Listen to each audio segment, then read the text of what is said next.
We are live now, so thank you everybody for coming. This is Off the Record Airtable Secrets and Lore. I think it's like week 26 or 27. We're a group of Airtable users who are exploring new ways to use Airtable to optimize our businesses and lives. And we're open to hearing from anyone about your experience, good or bad, using Airtable to make a positive impact in the world. We attempt to promote people coming from any level to share your ideas or ask questions. We also share our experiences, tips, and practices and offer ways to get help and get involved in the community. We meet every Wednesday from 7 p.m. Eastern to 8 p.m. Eastern. And so to kick things off, what we're going to be talking about today is kind of like an introduction to Airtable. Like what were the features that that are kind of like the best for beginners to learn. And so kind of who's going to be leading that this week is Rebecca and Kuovonne.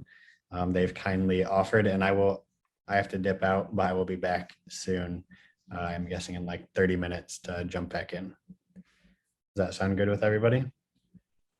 Sounds good. Awesome. Looks good to me. So I can see your workspace. The first thing that you're welcome with when you sign up for Airtable is a kind of template workspace, and it has a few little things in it. You can see I've been a member for a while, so I no longer have that workspace. You can just delete the whole thing and start a new one. You start off with 2 weeks of a pro trial, I think. Is it 2 weeks? Yeah, most people start off with 2 weeks of the pro trial. One thing to remember is the pro trial has almost all of the features of the pro, except there's a couple of weird little gotchas if you're trying to do some automations, but it gives you 2 weeks to try out all of the neat little gizmos.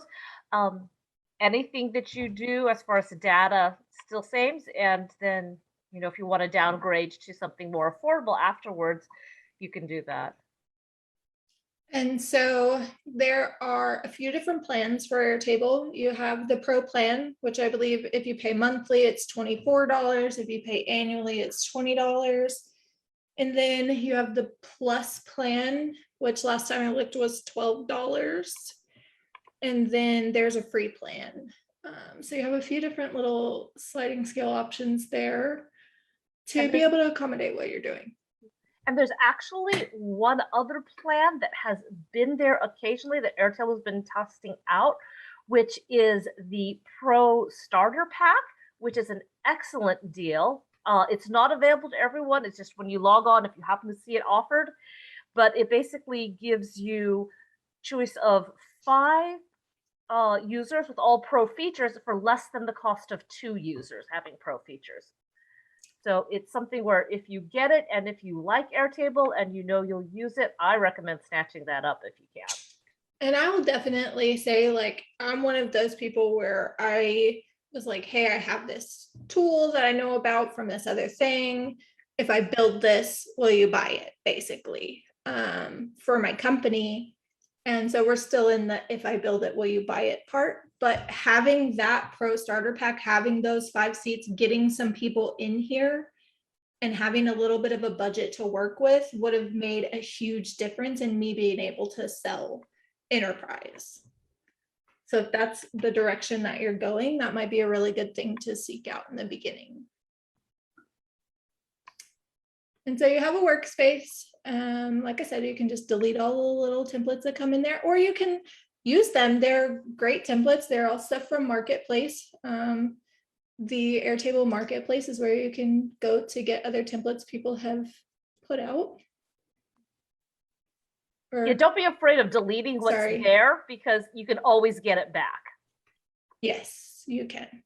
It's under templates, not Marketplace. Marketplace is apps.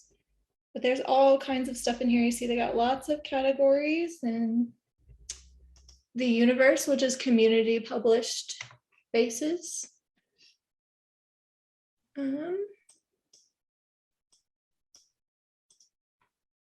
That back to Airtable button is new. That's nice.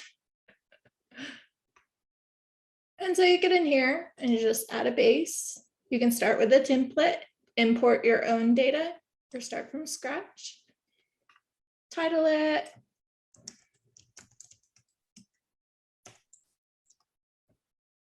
And you're greeted with a few default fields here that show up. Again, you can just delete them if you want. these are fields that you generally need in a well-rounded Airtable base anyway, so you can go ahead and build them in. Do we want to talk about field types? Let's talk about the primary field. Okay. So the primary field is always the leftmost field. And you can't hide it. You can't move it around. All the other fields you can move around, you can hide, but the primary field is always going to be on the left. And later on, when we talk about linked records, it's going to show up on linked records. And if you've used a database before, you might think, oh, that's my key field where everything has to be unique. You can have it that way, and most people do have the primary field be unique, but it doesn't actually have to be unique. So if you're already used to databases and you're thinking about that, that's one way it's slightly different from other databases. One thing too is that you just have a little bit less of the field types you can actually use in here. So just be cognizant of that as you're building your database. You know, you obviously can't make your primary field a check field or anything like that, just because that's how your data is identified. And so you are kind of limited there, but these are all really useful options. And really on 90% of my bases, primary for field is a formula, almost always. Same on my bases. And so generally what we use that formula for, or at least what I use that formula for, is to kind of bring together all of the most important bits of information from the whole record into one place. I use a lot of emojis to kind of, and switch formulas and things to kind of visually represent maybe that thing is in a project. So I'll represent, you know, some sort of indicator that it's in a project or something like that. It's a little higher level, but it's just a way to kind of get a glimpse of that whole record, no matter where it's linked in any of the rest of your stuff.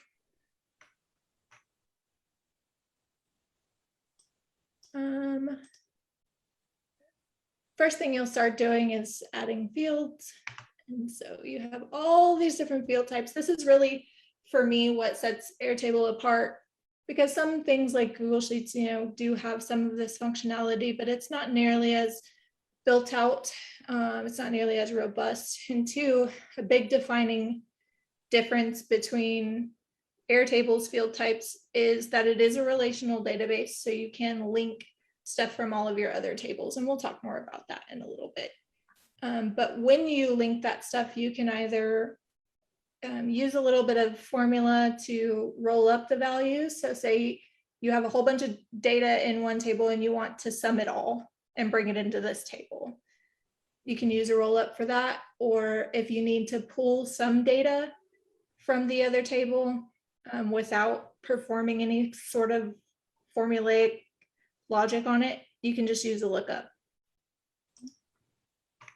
So one thing about that is they do list all the different field types there, but they're not in any particular order. They're kind of in what they think would be the most common or at the top, but not necessarily. You know, you're going to see whatever you're going to use. So you might take some time experimenting to learn what the different field types are.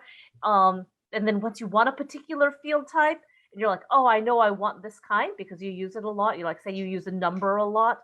They're not sorted alphabetically or anything like that. You just have to scroll and look to see what you want. And so a really good place to start out learning about your field types, you can literally just type in this little help box right here, and it will bring up all sorts of helpful support articles and references. So let's say I want to know about a duration field. So we got one quick tip about durations, a couple videos, and then all the support articles. And you can see the duration field type is right here at the top. Just clicking into that gives us an entire breakdown of the duration field, and same for all of the other fields. We couldn't see on your screen share the window that got opened up. So I still only see your base. hold on just a second. I'm new to all this Zoom stuff. I say that and I've been doing this for like 30 weeks. Well, the thing is because Zoom keeps changing things. Yeah.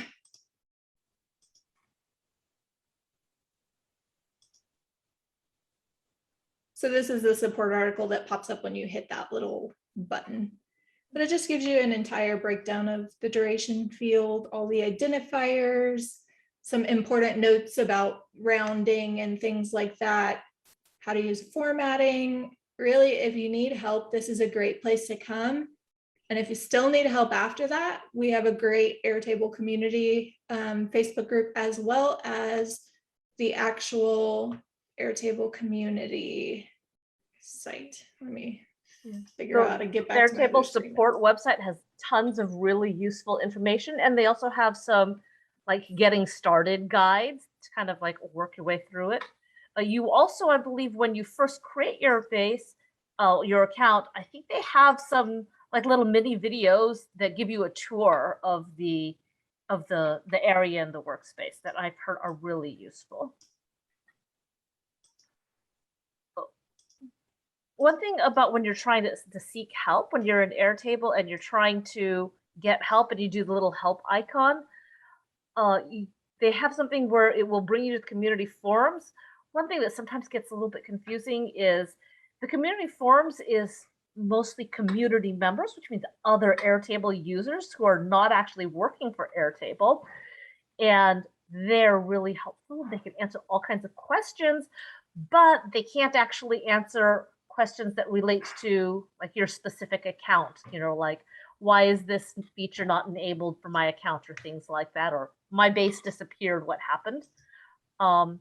So just be aware that you can get great, useful information there, but every now and then you do have to contact support directly, and the community is not Airtable support.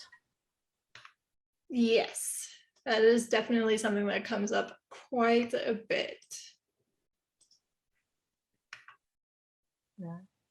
And so we'll talk about linked record fields for a little bit. And to do that, we're going to have to add a table here. So just create empty table, or if you already have data, you can definitely use your own data. There's lots of import sources and sync sources and all that fun stuff you'll learn about later. Should we create like a sample scenario or a sample base with for a particular kind of a use case? Sure, we can actually steal a template. Do the templates have sample data in them? Some of them do, I think. So one thing about these templates is they're just other bases that Airtable decided to make available, and same thing as the ones in the Airtable user. There are other bases, and when you create one, you're actually just duplicate the base, and it is super easy to duplicate any base. And when you duplicate it, you get all of the records that are in there, all of the tables, and all of the structure, everything set up. So if you wanted to make your own template for something, you know, it's as easy as just you have that base.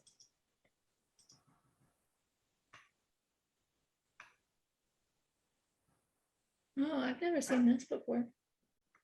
Yeah, I guess that's something that they've added to their, look, click it and see. Wow. I feel like a newbie again. Yeah. So that's one thing that I've noticed is that Airtable support has been working really hard over the past several months to try and add information to explain how Airtable works and what the different features are.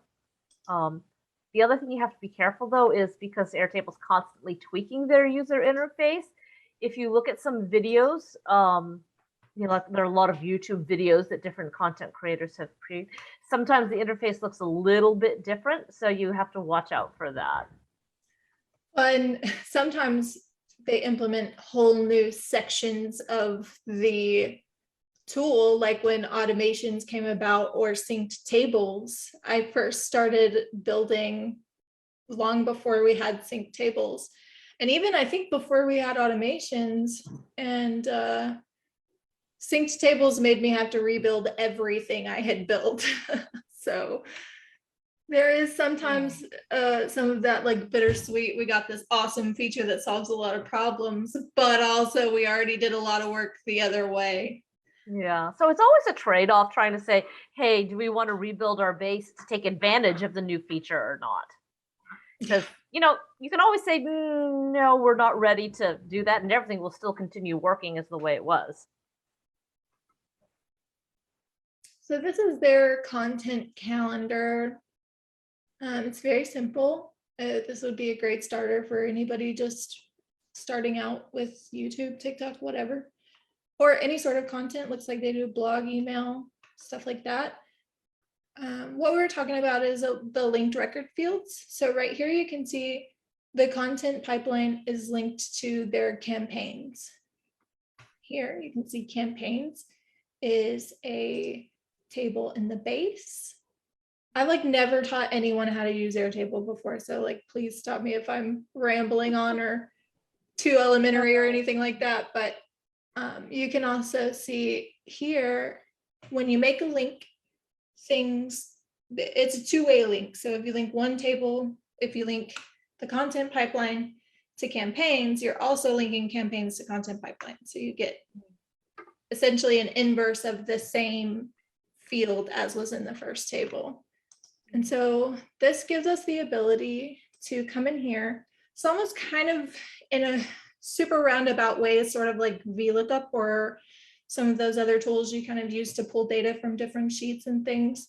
I don't know anything about Excel, but you can just add, you know, say we add poolside views to our Ask a Connoisseur campaign. So now I can add lookup fields for anything from the content pipeline table. Now that I've, you know, made this and linked all of these records together, I've told Airtable that they're related, so it will let me pull the data from either one to either table. So that's why we call this a relational database. Relational databases, they for that campaign. And so you're going to have a few. This is going to be an array, a comma separated list.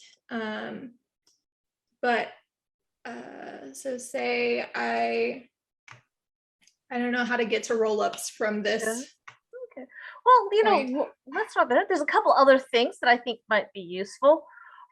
You know, one thing is this is what we call the grid view, and it looks a lot like a spreadsheet or a table that you might be interested in, but every record also has what we call the expanded view. You want to go ahead and show what the expanded view looks like?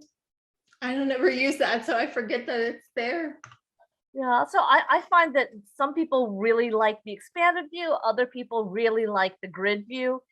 I find anything that you want to do in Airtable, there's usually about 3 different ways of doing it, and so you just find what works for you. So in the grid view, all of your field data, it's arranged horizontally, but here in the expanded view, it's arranged vertically. And then you also have that little flyout. On the, you want to see the expanded view flyout? Oh, on the side, that's the activity. That's where you can add comments. I actually don't find comments that useful. You can write comments, you can tag people. But what I find super useful about this is it actually shows your record history. So for example, say you're going to change the status of the record. Then what your history there will show who edited and what the change was to what was going on in your record. Yeah, so you can see that you made edits and it shows what was the old value, what was the new value. So that's one of the benefits of Airtable is you get that history, you can see what was going on. And that's also especially useful when you have multiple collaborators. You're like, wait a minute, who made this change? You can go in there and you can see who made it.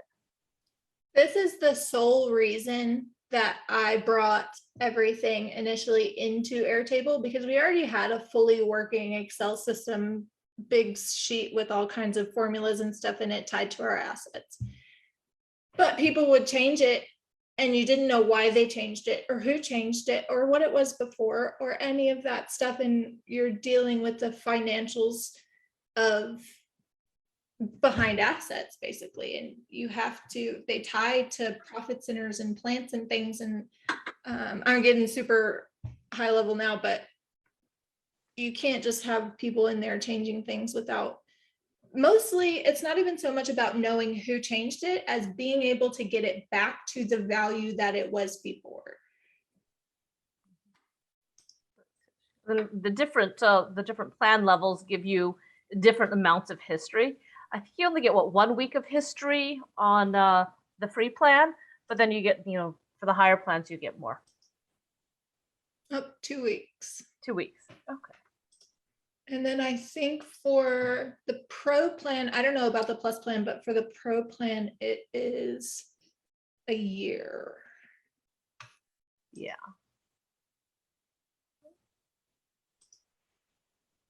Yeah, 1 year of revision history. I think on enterprise it's like 5 years, but that's a little overkill to me.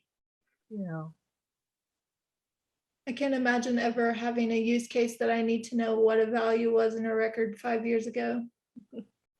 Yeah, I don't know. Maybe for some kind of, if you had legal things that needed records for particularly. So there's some more views where one thing, the grid view is what you're probably going to look the most like if you're used to a spreadsheet, but you can see your data in lots of different ways, and that's part of the beauty of a database instead of spreadsheet. So here's this data, and you can also look at it as a calendar, or each of those things are now showing up on their dates. The gallery view, where you can look at individual cards. There's also the Kanban view. So the Kanban view is where you're going to choose field, and then you can actually drag and drop things from one different Kanban to the next. And when you go and you switch back to any of the other views, any changes that you make are also reflected in all of the other views. So it's all the same data, you're just looking at it in different ways. I thought I saw a Gantt chart in here.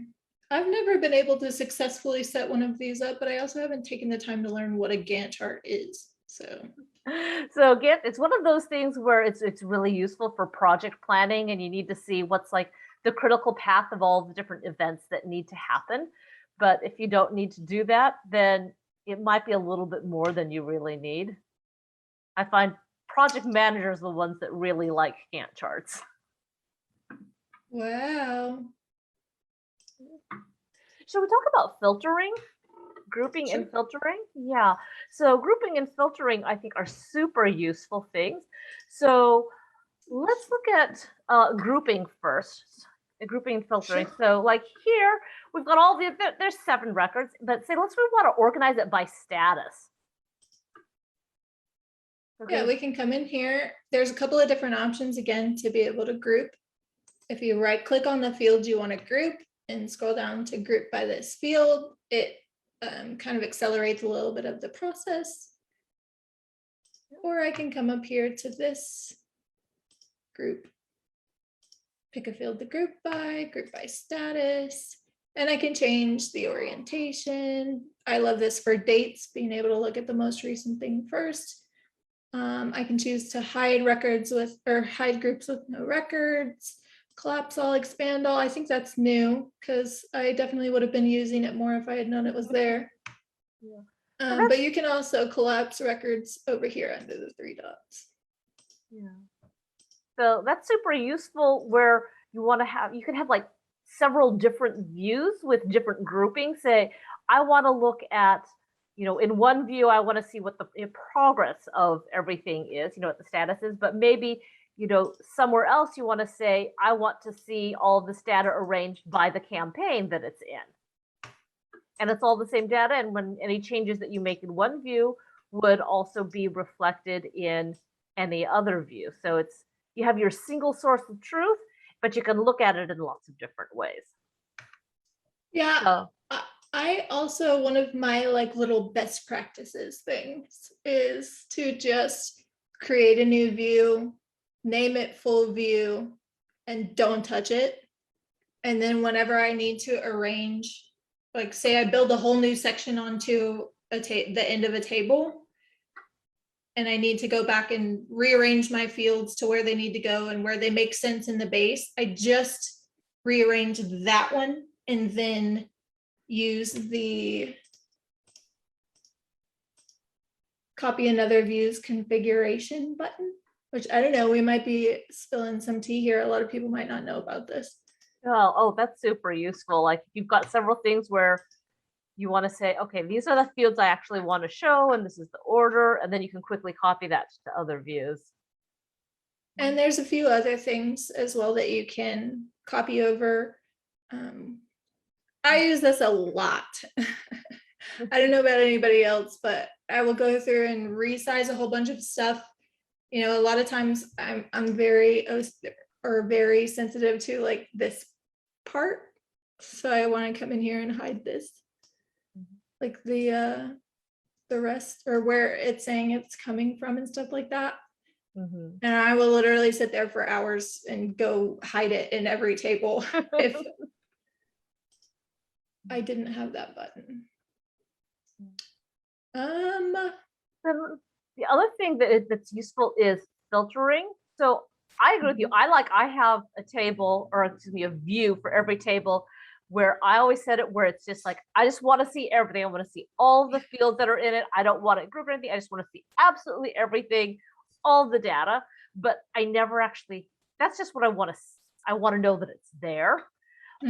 But most of the time when I'm actually working in, I'm working in some sort of filtered view that only shows some of the data. So like, say you want to just filter on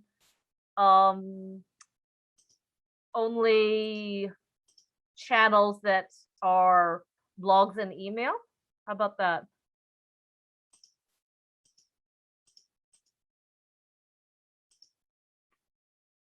Okay. So every now and then we get new users and they say, oh, my data disappeared. 9/10 out of the time, they're looking at a filtered view where, wait a minute, I should have 7 records, but I'm only seeing 3. What happened? Where is all of my data? This is the place to check, is look at the filters to see, do you have something filtered out saying, you know, only show me these records? And if you have anything, that's what happened. All of your data is still there. It's just not being shown in that view. And that's why I like having the other another view there that just shows everything. Yeah, that's usually a primary opportunity to create your full view. It's just, if something like that happens, you can check your base trash. It will keep your deleted history for 7 days. So you can see if we delete a record. And you're there like, it is oh, in the base trash. And you can restore it. And it comes back. If you are in that situation that Kuovonne was just talking about, just come over here and create a new grid view. That's it. It will be unfiltered, unsorted, ungrouped, and you'll be able to see everything that's in the table. And the other thing about the trash is it works not just for deleted records, it also works for deleted fields. So if you're like trying to configure your base and you say, oh, I don't need the information in that field, and then you're like, oh, wait a minute, I did, you can still go back into the trash and you can get it back. Oh, I didn't know it worked for views. Yep. It actually works for entire tables as well. Wow.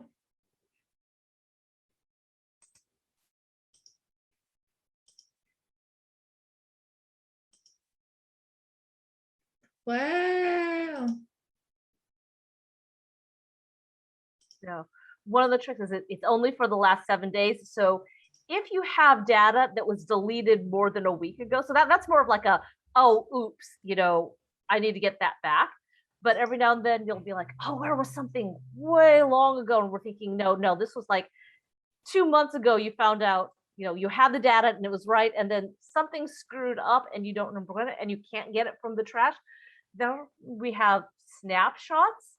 So a snapshot is going to be a copy of the entire base, and you can manually take a snapshot when behind the scenes, Airtable will copy everything about the base the way it exists right then, and I'll just kind of hold on to it for a while. You know, how long kind of depends on if you're a pro or free.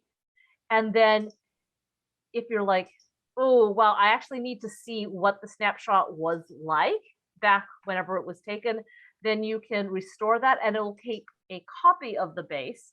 So you still have whatever is current, but then you also get a new base that says like there where it says restored from, and it'll show that. The other thing is, even if you don't take a snapshot yourself manually, Airtable does periodically take snapshots. So you can go back and, you know, even if you haven't taken a snapshot and you want to go back to the way your base was, you know, say more than a week ago, it will be there.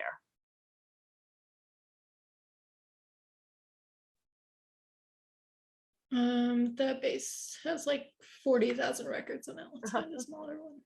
Yeah. So that's one thing is if you have a really large bases, they do get a little bit slow. I unfortunately don't remember exactly what's in all of these bases, so.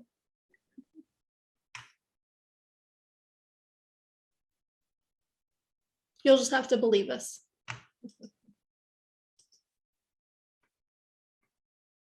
Oh, and this is a base description.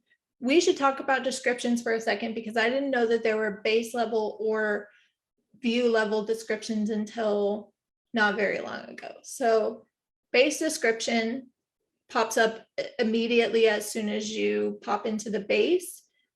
I don't know if it pops up every time. I believe it only pops up the first time you open up the base. Okay, so you can give a little bit of kind of higher level overall, hey, here's what the base does. And then how you add that is just right here to base description. So there's actually two types of base descriptions. There's the base description that you showed right there that you can get to from the base title. And then there's also a base description app that is available for pro users that has a little bit more features.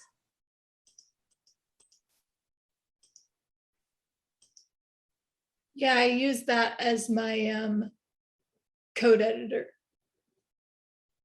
Yeah. You can just start typing the name of the, yeah, there we go. So you have a bit of rich text and things like that. And you can pretty much, you can paste images in here. You can do all kinds of stuff in here. But it's just a little block. And it hangs out over there on the side. I find this really helpful for when I give a new person a base share link or something like that. If I can get them to remember how to get into the apps, these tend to be helpful, especially for keys for emojis and things like that. Mm-hmm. But yeah, you also have, go ahead. I was gonna say, yeah, like for a lot of bases, you know, when you're trying to share it to someone else, you're like, they might not know, you know, what's stored where and why things are arranged. Or if you have a particular workflow of how you're going to do things, then, you know, explaining the workflow is really useful there. And so there, you also have descriptions at the view level. One thing I will say is they like kind of just populate down here underneath, and I can't always, now I can't even figure out how to. Airtable recently changed the way that they do that. Yeah, there it's edit view description. Oh. Yeah. So this one doesn't give you as much. You can basically put in, you know, text and emojis, but it's just text. But almost everything has a description. So views have descriptions, fields have descriptions. Sometimes I'll have like a particular field that is super important that I don't want anyone to touch because, you know, it's being used by an automation or something like that. And I'll put in the description, you know, do not edit used by, you know, whatever automation. Another useful thing I find for descriptions, especially for like links or for within the fields, is if there's a link that corresponds with whatever you're talking about in that field or any sort of anything like that, just storing that there.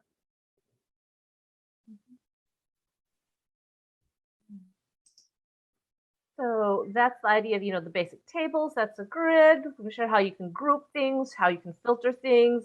If you can't find your data, what happens, where you go look. How about we take some time and we talk about formula fields? Because I Sure. think formula fields are actually one of the really powerful things in Airtable. So if you're used to a spreadsheet like Excel or Google Sheets or something like that, you know how you can put a formula in and where it computes the value.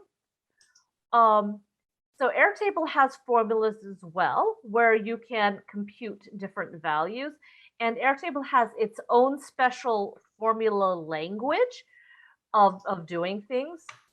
You know, some of it's a lot of, you know, the basic simple math things, like say you want to, you know, add, subtract, multiply, or divide. You can just put in that kind of information.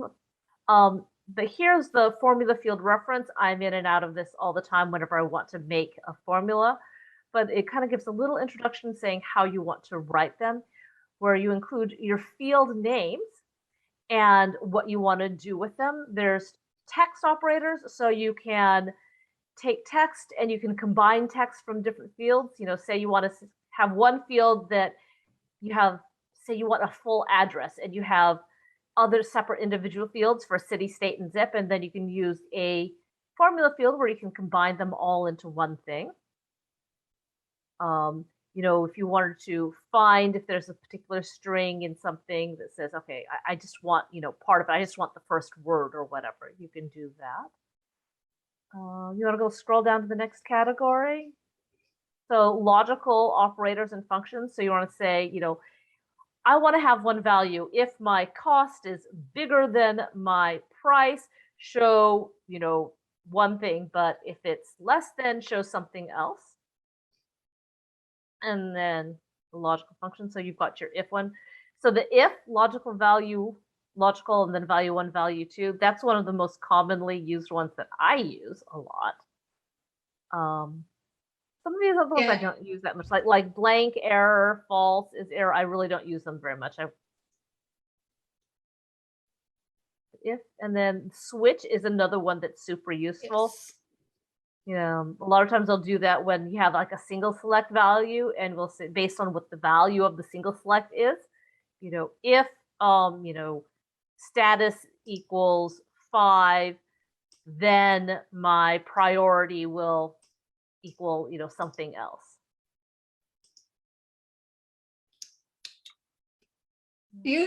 And these if statements and switch statements can get really big. And I'll show you guys a little trick to kind of nest some formulas, but a lot of times I will use a switch formula to then switch if statements. So execute an if statement based on like a different if statement based on different outputs and things. And just little things like that. But then we've got the math one. So your basic, you know, add, subtract, multiply, divide, and then the other numeric ones. The numeric ones, they're very common ones. They actually don't have nearly as many as Excel has. So it's kind of a subset, but most of the most common ones, you know, if you need exponents, if you want logs, the minimum, the maximum, average, they're in there. And they're the unique ones. They're not going to be the exact same wording or phrasing that you're going to have in an Excel one, but you can look up here and say, oh, okay, I can tell what it is based on the name. And then there's a certain level too where Excel is the right tool for the job. There's a lot of people who try to make Airtable do what their crazy, insane Excel spreadsheet does, and it's just not really meant for that. Excel is still a tool you should have in your arsenal for that high level kind of financial data. And so keep that in mind too, as you're frustrated trying to build an insane formula. Sometimes Excel really is the answer. Yeah.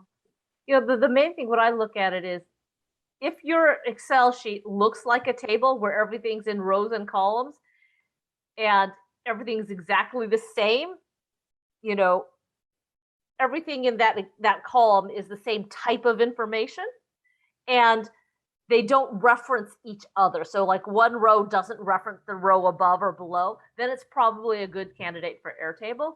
But if you have something where your Excel sheet looks more like a worksheet, for example, where like you plug in one number here, then you've got a calculation that goes over here, and then you've got another input over here, and then a chart over here, then that might not be a good candidate. And we can do a lot of those things with the apps and stuff, but it's just not going to be as seamless as you could possibly do it in the tool that was built to do that. Just different tools. You know, so date time functions, a lot of this is for doing math with dates. So if you want to say, okay, I've got my project is going to start on, you know, a particular date, and you have a date field, and then you have something else that says my project's going to take 5 days, then you can calculate when the end date for the project would be. So a lot of things like that. Or you say you have it the other way around, where you've got your start date and your end date for the project, and you want to find, well, how many days is that? You can use date time diff.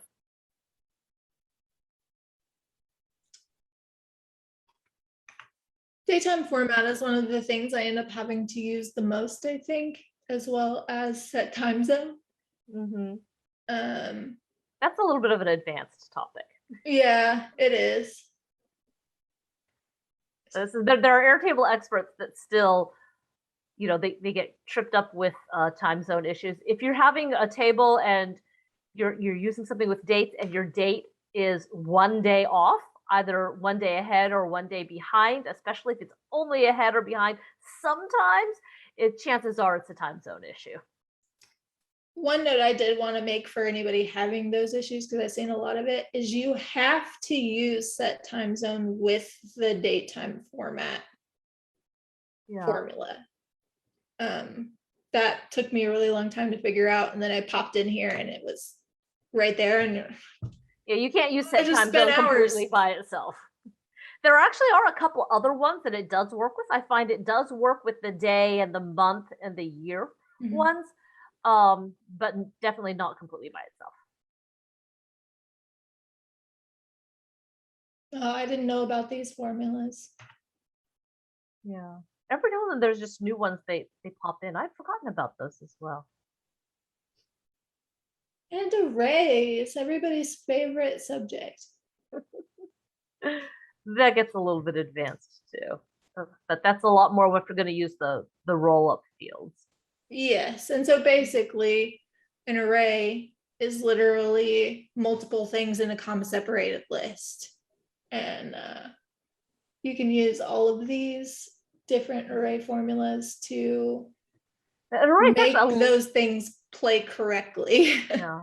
It's actually, an array is a little bit more complicated than a comma separated list, because you could just type into a text field a comma separated list, but Airtable won't think that it's an array. Airtable won't think that it's a list. So it gets a little bit tricky in there. I recommend playing around with things, and if you have something that you think might be an issue that relates to that, post on the community forums, and probably someone who's more experienced will say, well, actually, is it an array or is it not an array?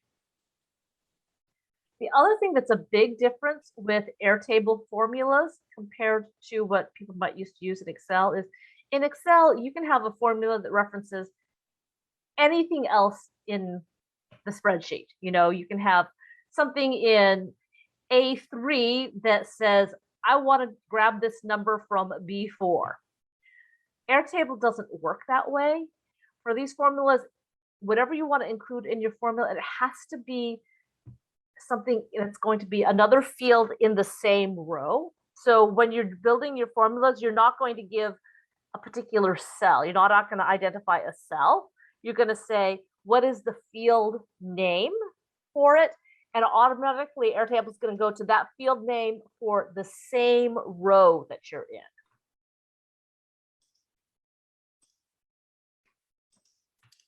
And I can just write a quick if statement to show what you're talking about. So we'll say if status equals live, then return the channels. And so if it's one word, you don't have to put curly brackets, but I find that sometimes Airtable doesn't exactly know that you're talking about a field if you don't put. Is there a name for these, Kuovonne? I call them curly braces. Some people Okay. call them curly brackets. Some people just call them brackets. But if your field name has more than one word in it, if there's a space in it, or if there's any sort of special character or an emoji, you have to have the curly braces around it. Oh, and then it didn't work.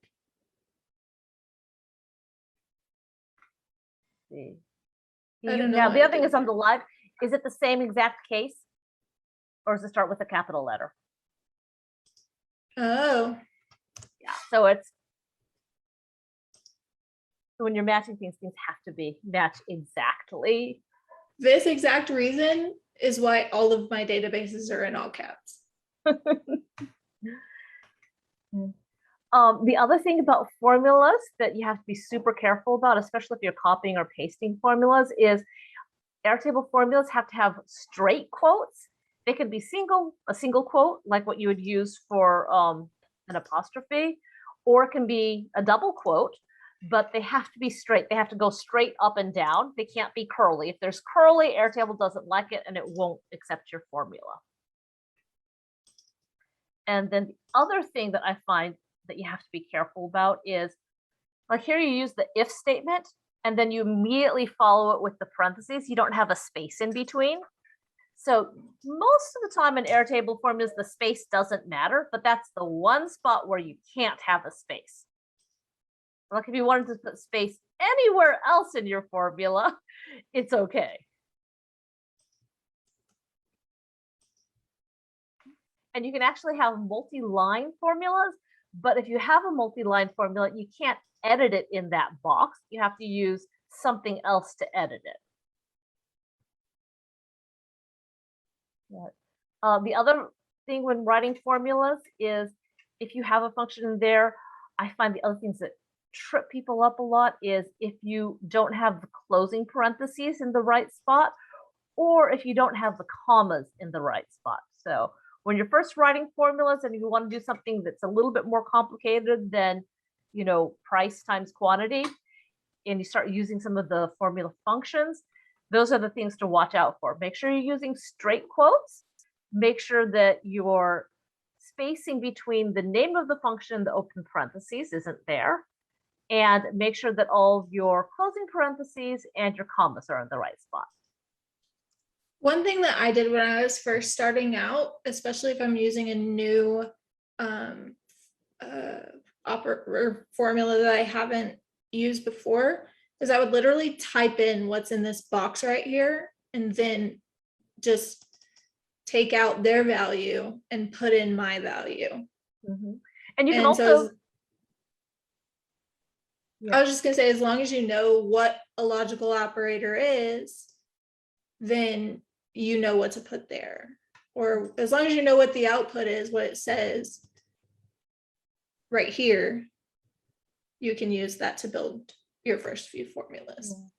Yeah, and you can start typing the name of your field, and you can see the list of the fields below where it'll suggest, hey, here's different field names or different function names, and you can actually click on that and it'll put it in.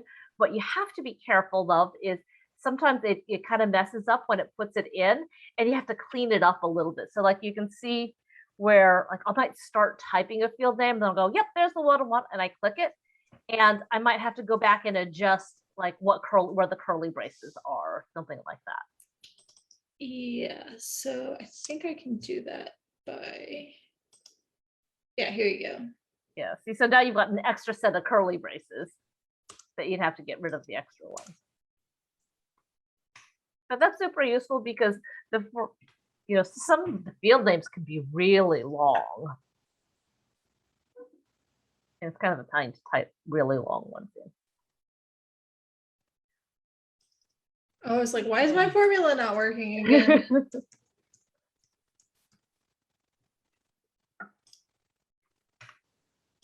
I'm going to give away my biggest secret, okay? Okay. So when you're working with formula fields, especially when you get to the point where you need to perform a few different like functions on the same table, on the same data, or you need to use like multiple outputs. So let's say,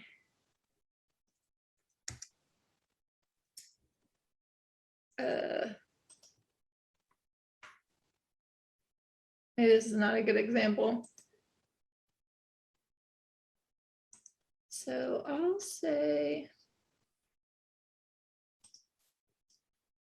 sorry, basically what I'm saying is if you're trying to put multiple formulas together and you build out your formula and then you're referencing your first formula, wherever you type in this field name, you can just copy this whole formula and paste it over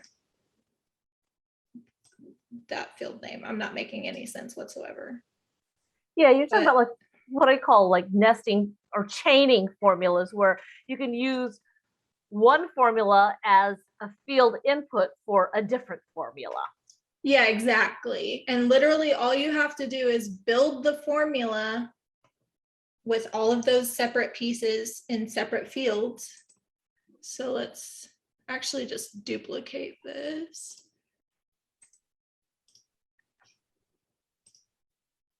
And so if I wanted to say concatenate calculation and calculation copy, which is this would never happen. They're duplicate fields of each other, but just for example's sake, say they have different formulas in them.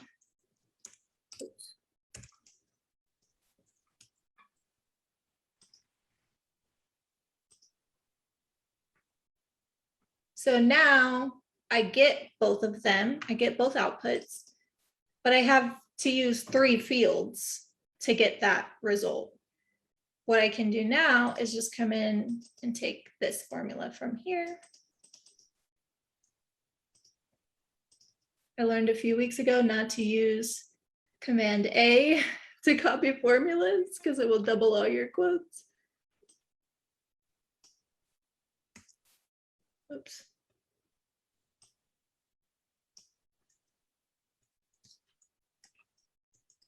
Well,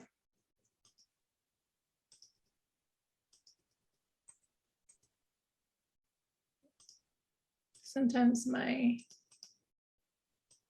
shortcuts don't like to work. There. And now you can see you get the same result. And you can So delete that first one. And it's still no red triangles, yay. If you have other fields that are dependent on that and they get little red triangles right here, you know that you didn't replace your field name properly. And that's when you go back into the trash and you restore that field Yep. that just got deleted that made that happen. Here again. Okay. Under calculation 2, just paste the whole thing. Save. Okay. Are we at time? We are. We did it. We'll see you next week. Thank you, Kuovonne, for all your help. We definitely couldn't have done it without you. It would have been a very boring hour, but I think we might have brought some people some valuable information.